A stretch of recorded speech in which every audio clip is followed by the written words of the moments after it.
রবিবার দিনের একটা ছোট্ট মিনি ব্লগ তোমাদের সামনে নিয়ে আসলাম। তো আজকে আমার ছেলের আইআইটি মাদ্রাজের এক্সাম লাহোয়াল কলেজে।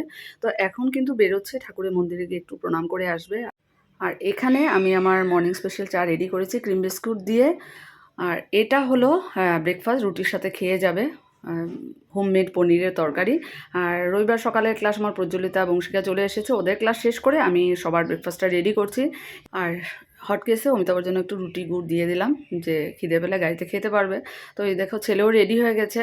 তো বললাম চলো আমরা একসাথে বেরিয়ে যাই। তো ভেবেছিলাম একসাথে গাড়ি করেই ক্লাসে নেমে যাবো। তো অমিতাভ বললো না, আমার দেরি হবে, তুমি টমটমে চলে যাও। তো এই দেখো টমটম দাঁড়িয়েছে, আমি টমটমে উঠে পড়লাম।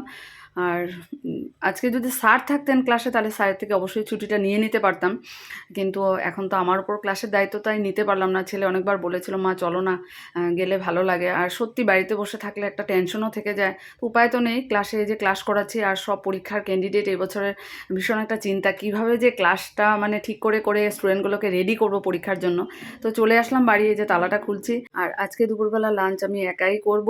তো যেটা আমি একটু ভালোবাসি না একা খেতে, আমার মোটেও ভালো লাগে না। তো নতুন আলু চাকচাক ভাজা করছি, ছেলের জন্য একটু রেখে দেবো।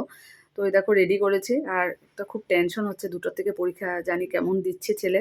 তো যাক, বিকালের প্রীতি ক্লাস করতে চলে এসেছে। আর এদিকে দেখো দুধটাও নিয়ে রেখে দিলাম ফ্রিজ। ক্লাস শেষের পরে দুধ জাল দেবো, তারপর রান্না করতে হবে। আর দেখো সন্ধ্যার চাটাও আমি একা একাই খাবো। তো দুধ জাল বসিয়ে চারিদিকে নিরামিষ সবজি কেটেছি, কারণ কাল স্কুল আছে। তো অমিতাভ আর ছেলে চলে আসলো। এই দেখো কেসিআর থেকে আমার জন্য এনেছে, ঠাকুরের জন্য মিষ্টি এনেছে। আর ছেলে বলছে মা পরীক্ষা ভালোই হয়েছে। আর ডিনার করব মালাই কোপ্তা দিয়ে, যেটা তিনসুকিয়া থেকে নিয়ে এসেছে।